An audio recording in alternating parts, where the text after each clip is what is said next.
going on, everybody? It's your boy Rail back with another review, man. Yo, it is Teller Tuesday. Oh yeah, we back in the building.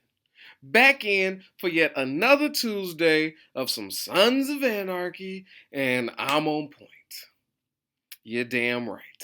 I'm on point. So this is season 3, episode 5 of Sons. Now, my birthday was yesterday. It sure was. Okay, I'm sober. I had to deal with, I had a very good weekend. We had the Super Bowl. Okay, I made 15 bets. Huh? I made 15 parlays for that Super Bowl Sunday. 1-1. But it's okay because your boy Rail is cheap. So it was $60 spread out amongst 15 bets, and it just is what it is. It just is what it is. Okay? But yes, I'm back sober. Great weekend. It's time for us to get back to business. Okay? I hope you guys had a great Super Bowl weekend. A safe, fun one. If you were a Chiefs fan, if you had your bets up, I hope you got paid. I ain't gonna lie to you. I hope you got paid. Because your boy didn't. I'm just saying. Keeping it a buck. I'm not here to lie to the people. Okay? Big loser. But anyway, man. Okay. And now we got a little bit more exciting going on in episode 5. Which brings me, this episode enlightened me to actually a couple really good topics that we could pick and talk about. Like, it was some really good stuff that we could address this episode, much more than last episode. First and foremost, okay, we gotta talk about the side quests. Always in Sons of Anarchy is a side quest. I was just sitting here patiently waiting for one, right? What's the main theme of this episode? Got to find Abel. We're getting phone calls. We got Gemma having heart attacks. We need money to get to Vancouver, but I don't even think we're supposed to go to Vancouver. Like, somebody's doing X. I'm being told Y. What's up with the Z? What's up with the Z, though? Okay? So here goes a side quest. We got to get to Vancouver. Now, we all know at the end of this episode, we're headed the wrong way. But irregardless, we need the money. Just conveniently, last episode, we was able to help a drug dealing lady in need. Just right in the nick of time. We was going to spend some money. But lo and behold, some bad guys chose that particular day, and the Sons needed drugs that same day. So how about we get at them, huh? Save the day, get some free drugs, and on top of that, a stash of stuff she couldn't sell. Boom. Perfect. Because we need money to get down there, and we got all these extra drugs. So, it's time to unload. Side quests unlocked. Got to get money to get to Vancouver. Now, in this side mission is led by one Juice. This is what we must do. Juice know just the guy to unload these drugs to, called the Chicken Man. Yeah, that's right. Good old Chicken Man. A little squirrely, huh? But probably non-threatening. He's just an overly anxious drug dealer. And for good reason. It's not like it's legal. So he's a little squirrely. Don't got no backup, you could assume. Juice is just getting a nice key out of him. Like, oh, I got this by myself. It's just the Chicken Man. Huh? Come inside the van, you're a little nervous? No problem, Juice to hop in the van. Only to get accosted by a sub-Mayans group. I never know their name. It's like, what, C2? Or like, what, they got a nickname? Like, I tried to read the back. It's a long-ass club name. Shorten your club name. It's terrible. It's terrible. I hate it. And he gets his ass beat. Gets his cut taken. So now, while Jax is in the hospital, Jackson Clay is in the hospital, concerned about Gemma's health, concerned about Abel. It's just a bunch of concerns. They getting false information, getting real information, can't decipher between the two. We don't know what we're doing. In walks Juice, ass beaten, um, cut tooken, stripped the man of his cut. Right? So what turned into just a simple drug exchange has to bring us to a whole excursion, including one Tig and one Chucky, where they're going to do some uh, uh, espionage, some spy work, some light spy work, and what better too, in all honesty, when you're looking around the SOA club and you're like, what two gentlemen would make the perfect spies? Obviously, it'd be Tig and Chucky.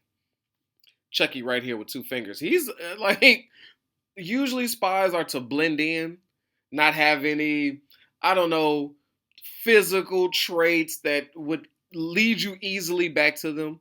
So, like, if you find out, like, hey, who was that person that was just in here? What dude? You would give like a broad description of somebody.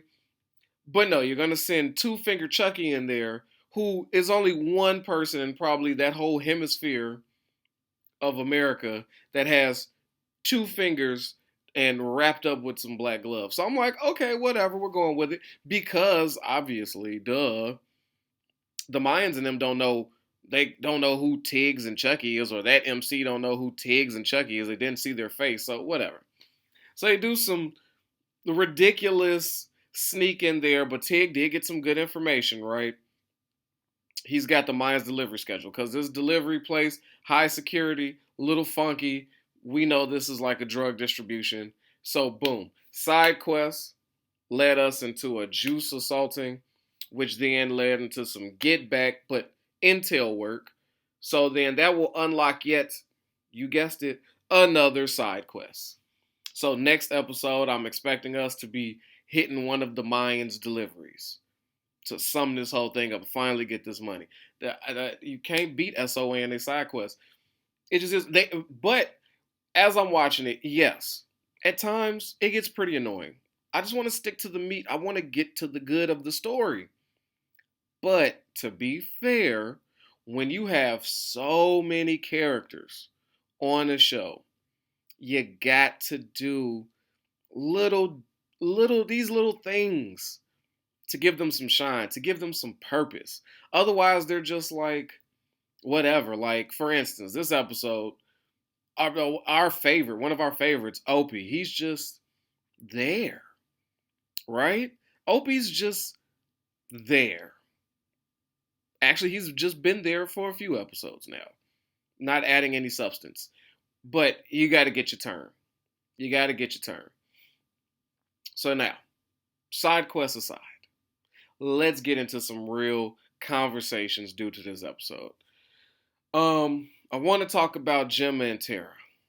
This is one of those Tara looks pretty bad episodes. She almost, when she was like crying and looking, sometimes I'm telling you, Tara is a very weird woman. She looks really good some days. Like, she be banging. And in episodes like this, she looks like Pennywise. When she sat in that hospital with that 5 head, and I know I'm one to talk. So be cool, Tara. I understand. I'm part of the 5 head club. So one forehead to another. Shorty, yours is elongated. You got one of them. Now, she's sitting there looking like Pennywise talking to Gemma. And Gemma hits her with some brutal reality. She breaks down that the passive aggressive wall, right? The stuff that Gemma's good for getting right into the nastiness of a human. Meaning, like I was talking about last episode, like Jax's real beef with Tara. Sure, he loves Tara, but he's really salty that Half-Sack died trying to save his son and his girl's still alive. Right? You remember I talked about that last episode. Why are you still alive, Shorty? And my son is missing. Everybody in that house is dead if my son leaves. And as a father, I respect it. But I'm not as crazy and as toxic as Jax. So, yes, whatever woman I bring into my life to be around my kids, are going to be her stepkids. Sure, she can love them as much as anybody could love something that's of another person. But if we had a kid together, would she ever put my kids above one that came out her body or even put them on equal playing field? It's just not gonna happen. I don't care what words come out their mouth, right? The love is just gonna. It's just, when you have them yourself, it hits different, right? So no, I would if I was in Jack's shoes, I would not expect everybody in the house to be dead over my kid. Sure, give it a good go, and I'd be irritated, yes, but I wouldn't hold it that like, right? So we talked about that, and Gemma, in just 30 seconds of knowledge of finding out exactly what happened, where Tara runs it down to her, okay, Half Sack got murdered, I was tied up. Jim was like, is that all you could have did? And then here she is trying to scapegoat with a gun. Gun in my head. What was I supposed to do? But so that was all you could do. Yeah, you know why? If it was your baby, you would have took a bullet for it. It's not. And then here comes Tara trying to make up all these excuses. But when in reality, Gemma called you out. And you felt that hurt because you knew you ain't love Abel like that for real. You love the man. I believe Tara really wants to love Abel like one of her own. But, gun to your head. Make a decision. I'm going to choose me. Go ahead and take that baby boy. And so Gemma let her have it. And it was, but are any of us mad at Gemma? Like in reality. I'm not mad at Gemma. Proper response. And I'm not mad at her just because it's like a Gemma thing to do. Like you just come to certain circumstances like, oh, okay, well, if Gemma does this, it's just Gemma being Gemma. No, on just a regular human level, I'm not mad at Gemma for attacking Tara like that. Because we know how Gemma is about family. Period. And then she calls out Tara for being pregnant. Don't know how she sees it. Womanly instincts. So now it's just things being compounded. And Tara's really feeling like, yeah. And I just love Gemma's reaction to it like, I'm assuming it's Jax's, right? Because you gotta ask, right? It's a little insensitive, but you just gotta ask. We're living in an outlaw world. You and Jax on and off, arguing, in love, broken up, in love, broken up. You gotta kind of ask that question. I mean, and look at what Jax's dating lifestyle has been. A Wendy. So even though Gemma knows she sees a better person in Tara, a better, a higher peak than Wendy when it comes to Tara, those are just one of those questions you gotta ask still. Like, okay, cool. And then she just deaded it. And Tara's like, is that it? Like, yeah, well, what else is there? I'm handcuffed to the table, whatever. So, Gemma is looking like she's headed down. Right? She's got all the information, and just like in Gemma fashion, she orchestrates for these idiots. Clay never knows what the hell's going on. He's just like, Jack said we're going to Vancouver. Jimmy said that. At this point, Clay is just along for the ride. He's just a supportive piece. My wife's in the hospital. I'm going to stare down stall and I'm going to threaten FBI agents at the door. Just regular Neanderthal, caveman, Clay behavior. Well, we didn't expect much. That's his purpose. Just an old caveman. Not much rattling up there. Gemma has always and will always be the brains of the entire operation. So of course she has the most reliable intel, setting it up, and we know that Gemma's more frightened. She wants that baby back. She wants her grandbaby back. But the interaction between her and Clay, like, look, if Jax go out to Belfast, we about to let some more info out that we didn't want. So we know they building up for something coming. Some big truth bombshell that's supposed to be dropping next episode. So that keeps us enticed, like, okay, what's going on with this? Jax is faced with some things. Now, this is what I want to talk about. This is what I want to get into. This episode, does Jax remind you of somebody? Or does somebody remind you of Jax? Are these people looking almost the same in this particular episode? Huh? One Ezekiel, one Jax Teller, Ezekiel Reyes, Jax Teller, both snitches? We gotta talk about the snitching. We just do. Time after time, we all stand on business. We like snitches, give stitches. We ain't with none of we ain't with none of that. Ain't no telling. Handle it in the streets until it becomes our favorite character. Then we start making these little excuses. Huh? What's easiest? I gotta tell to keep the club safe. Huh? I don't want to work with them. I gotta do this. Yeah, I got jail early, but I'm gonna keep the club safe. I'm gonna tell on everybody else. I'm gonna tell on the people we working with. Cartel. I could throw them under the bus, whatever. As long as I don't tell on my people. And we made excuses for Easy. Then we roll over here like the founder of snitching himself for the club, for the betterment of the club. Here go Jax. He's setting it all up. Once he finds out that Jimmy done lied, actually Jax is pretty smart, but I want to get your feelings on this. Because Jax is snitching. But how does he get to this point? Jax finds out, he asks first, he asks again. Hey man, I'm finding out that my child is in Belfast. Does Jimmy Bull, like, well, what does he got going on? Is he lying to me?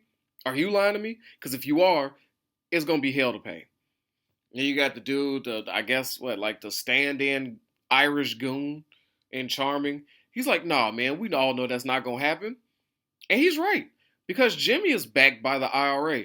And as much as Jax is seeming to be like a hothead and always ready to crash out, we know he's exposed himself to not being a complete idiot this episode. So we got to give him props. He's not as emotional as we all claim him to be, because for all intent purposes, for as like short-tempered as we think Jax is, him finding out that Jimmy's lying to him about where his son is, lying to him, playing with his emotions, so him still mad over his son, and now finding out Jimmy's the perpetrator, the one behind doing all this, playing games, we would expect him to just hop on that motorcycle and head to Belfast. Everything else be damned. Right? He's headed down there. But no. Jax had like a moment of clarity once he got that phone call with Maureen out there in Belfast and got the okay that my son is actually in Belfast and he needs a son, needs his dad, come quick. Huh? Craig's in trouble. Drop everything. Come quick. One of them phone calls. He instantly realizes, oh, okay, yeah, okay, Jimmy lied. Got to get to Belfast. But how am I going to do it? Jimmy, say what I will about him, he is backed by the IRA. Oh, yeah, an army. I can't just roll into Belfast with some of my guys on some motorcycles and go up against an army. The chick married Marion, whatever shorty name is. What she do when dude came in there with the phone number? She said, look, brother, if I make you mad, I might get slapped around. Huh? Just tossed about. Feathers ruffled a bit. It's whatever. But if I play with the IRA, if I upset them, my head gets squeezed off with barbed wire. Sorry, brother, I'm going to just have to piss you off. I'm just have to make you mad. Now, that was a little dark conversation. Because like, when you think about it, your first instinct is to go, wow, that's right, yeah. The Suns ain't no real threat. The Army is the real threat. But then if you really look at that conversation, it's like, oh, this woman is a victim. A DV victim. She like, yeah, you might slap me around like that's a regular drunk Wednesday or something. Like, that's a problem, huh? That example should not be with somebody who kisses you in the mouth talking about I'm holding you down. That's a problem. Okay, he should not be putting hands on you, period. But we're just going to go ahead and fast forward that. But I just wanted to note that was a subtle, dark-ass conversation that just was held just to express the difference in what she needed to be concerned about. And apparently that thought has not passed on Jax's either. He's also under the same idea of my sons of the sons, me and my crew, a whole ass army in their land. Okay. So then instead of shooting the stand-in Irish goon, I can't think of his name right now, he's irrelevant. He has altogether put together a deal in his brain because Gemma has gotten the news that she's going to jail. Everything got pulled. That's done for. You're done. My baby's in Belfast. Jimmy's a op. All three things hitting him. So you might want to say, hey, down and out. He had to go to Stall. Had to make a deal with the devil. But that's snitching. I understand his thought process. I can't go up against the army. I need the ATF. And if I'm going to need I'm going to use them for their resources to back me. But, I'm also going to be able to make a play for my club and my mama.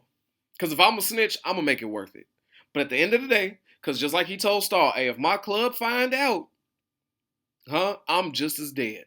So we both in the same predicament. And I love that scene with her when Stahl coming to the door with her little, I don't know, was that like a 25 or something? I don't know calibers of guns. It's a tiny gun. I'm assuming it's 25. Could be a deuce Saturday night. But I don't know what you call those guns. But she came. She was ready. And I love how Jax keep trying to have a conversation with her. And she just looking out there like, which one of you sons finna jump out these bushes and come snatch me up? But he makes Stahl an offer. She can't refuse, but he knows better than to just take on her word, knows she's a liar, and Stahl's brain. Can we trust her to just make a solid this for that deal? No, of course not. It's so sweet. But Stahl is the type to take something so sweet and just do too much. We just can trust her to do too much. Kind of like Maureen's, that's her name. Maureen's daughter. Asking all these questions. Look, lady, Jack's on the phone with look, take the phone number down. Why are you doing a bill collector? Do bill collectors sound like this in Belfast? Take the number. Get out your mama's business. Who is you? Take the number and give it to Maureen. Her daughter was pissing me off this whole episode. Ma, none of your business. Take down the number. Do that. Then your mama's having a full conversation. You outside the door, ear hustling. You are a grown woman. Go find you some business. I know there's a pub or something.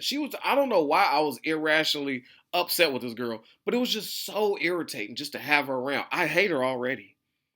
I hate her. Known her for 4 minutes of screen time. Hate every one of those 4 minutes. Hate the girl. Just annoying. But anyway, so yes, that's the comparison I'm drawing between Jax and Easy. They're so for the club, I'll do anything for the club. Is it really? I'll snitch for the club. I'll be an informant for the club. It's for the club. It's not for me. It's 100% for you. It is. It's for you because this answers your questions, keeps you out of trouble, and it's the easiest solution. There are other, harder, longer, drawn out solutions that you could get to that might even cause yourself to self-sacrifice in order to pull it off. And you could do those things without snitching. So don't give us that it's for the club. If it's for the club, you go down. Like One-Eyed Willie that's up in prison right now. You think you think Otto would ever take that deal? He'd lose a third eye if he had one. Huh? He's already down 2. Limited vision in 1. He'd lose a third eye. Because he's down to sacrifice for the club. Otto reminds me of another Mayan. Huh? One by the name of Creeper. Everybody has their opposite in our biker world. Those who are gonna snitch, but it's for the betterment of everybody else. It's not for me. And those who actually hold the club down and put themselves in it. And those are the ones we respect. Those right there. But we seem to make these snitches our favorite. It just is what it is. We got to call it. Walk like a snitch, talk like a snitch. Might be. I don't care what excuse. And I understand. I get it. Oh, was there anything else to take from this episode? No, I don't think so. I don't think so. And if you'd like to help Real get some of uh his losses, his parlay losses back, huh? If you like, damn Real, I kind of hit on Sunday. Your birthday was just yesterday. Let me help you out. Go ahead and get some merch. I got some nice biker tees, The Last Ride, huh? That involves a couple of the individuals we was just saying had similarities. Or why not go down there and get you one? Put your money back in my pocket to cover my bets, huh? I'm not gonna sugarcoat it. I could use that. I could use that back.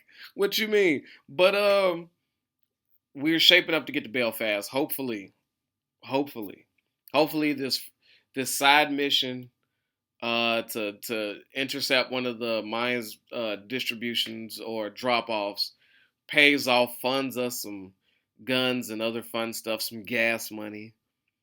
To just gas up those hogs and get out there. Hopefully we get to Belfast and wrap up this Abel thing. And see how we're gonna tackle this Jimmy thing. And we gotta see how Jax is gonna play it. Cause he might got a good deal installed on paper with Stall, but can't trust her, so he's gotta look out for her. Gotta figure out a way to finagle the club into snatching up Jimmy. How you gonna figure that out without letting him know he's a snitch? So he's got a full plate. But the play is in. And with that, protect your health, yourself, your wealth. Your boy Rel is out of here, man. Peace. Yo, I know I don't need no introduction, but y'all know who it is, man. It's your boy Hollywood Rel. And I appreciate you for sliding through and watching these videos. But you know what I need from you? Alright, if you ain't already, I need you to like this and subscribe this, man. We at 1,000 trying to get to 2, alright? Push it for your boy. Get them algorithms up. So when it come to that subscribe button,